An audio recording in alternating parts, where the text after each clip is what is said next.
Si te ha pasado que hablando en el trabajo, en clase o en un bar, aunque esto último lo dudo, sobre cómo solucionar algo y se ha planteado hacerlo con un singleton y te has quedado con cara de what the fuck, no te preocupes porque ahora te voy a explicar de una forma muy resumida y muy sencilla qué es un singleton, cuándo lo debes usar y cuándo no.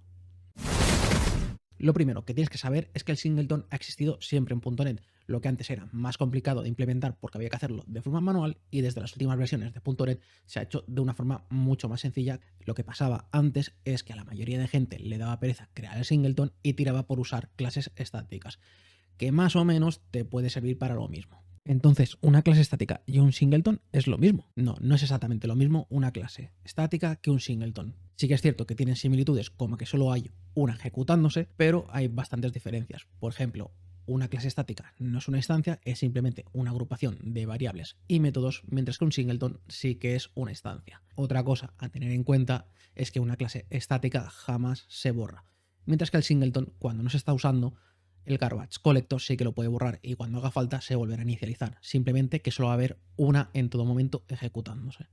Y por supuesto hay más diferencias, no solo estas, y aquí te dejo unas cuantas de ellas. Basándonos en la tabla que hemos visto, por ejemplo, aquí tendríamos una clase estática que sería correcta. En este caso son para operaciones matemáticas. Una clase estática que tiene operaciones matemáticas es correcto. Es algo que no tiene estados, que siempre va a estar ahí y que funciona guay. Ahora bien, ¿cómo se añade un singleton a tu código? Para hacerlo realmente sencillo. Creas tu clase como habitualmente y simplemente te vas a ir a Program y vas a hacer un builder.service.addSingleton y el nombre de la clase que tengas que implementar. Con esto ya has preparado la inyección de dependencias para tu singleton.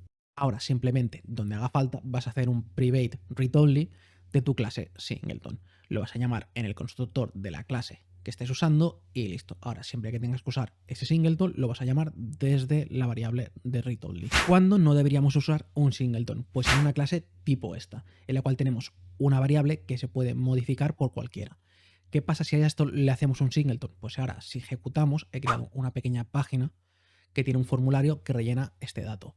Si yo lo relleno en una página, le doy a importar el dato y luego le doy a recuperar, me está devolviendo el dato que toca. Pero ahora, si otro usuario entra a la misma página y le da a recuperar el dato, lo que está recuperando es lo que ha introducido el otro usuario y no lo que tenga él. De la misma forma que si él modifica, va a modificar lo que tenía el primer usuario. Con lo cual, esto es una forma errónea de usar singleton porque estás cruzando datos entre usuarios. ¿Cómo podríamos solucionar este problema con las variables globales en un singleton? Pues simplemente podríamos coger y eliminar esas variables globales y modificar el código para no ser necesarias. Por ejemplo, podríamos hacer algo tipo esto, en el cual hemos juntado los dos métodos en uno. De esta manera, cuando updateamos, ya directamente devolvemos la información que queremos. Otra opción sería, en vez de crearlo como un singleton, hacerlo como un scope, pero el problema cambiándolo a scope es que cada vez que llames te va a generar una nueva instancia, con lo cual nunca vas a tener el dato del update en el show. Tendrías que hacer algún sistema para mantener la sesión para poder recuperar los datos. Aunque bueno, si te interesa el tema, déjame en comentarios y vemos un vídeo de cómo funcionar con scopes. Así que la opción más sencilla sería mantener un singleton sin variables globales. ¿Cuál sería un buen ejemplo de singleton? Un sistema de logs. Entonces lo que harías sería crear una clase singleton para los logs, en el cual tendrías todo lo necesario para trabajar con logs. ¿Y qué pasa aquí? Que esto es algo centralizado. Todos los usuarios van a usar la misma clase con la misma configuración, con lo cual es una buena idea tenerlo como un singleton. Y aparte, cuando no se esté usando porque no hay errores, por ejemplo, simplemente se va a borrar y va a liberar espacio en memoria. Sé que es una explicación muy básica de lo que es un singleton, pero al menos así, cuando te hablen de ello, sabrás de qué te están hablando. Eso sí, si quieres más información sobre ello, puedes hacer dos cosas: ir a Google y buscar información y aprender por tu cuenta, o déjame un comentario y hacemos un capítulo 2 sobre los singletons o sobre los scopes.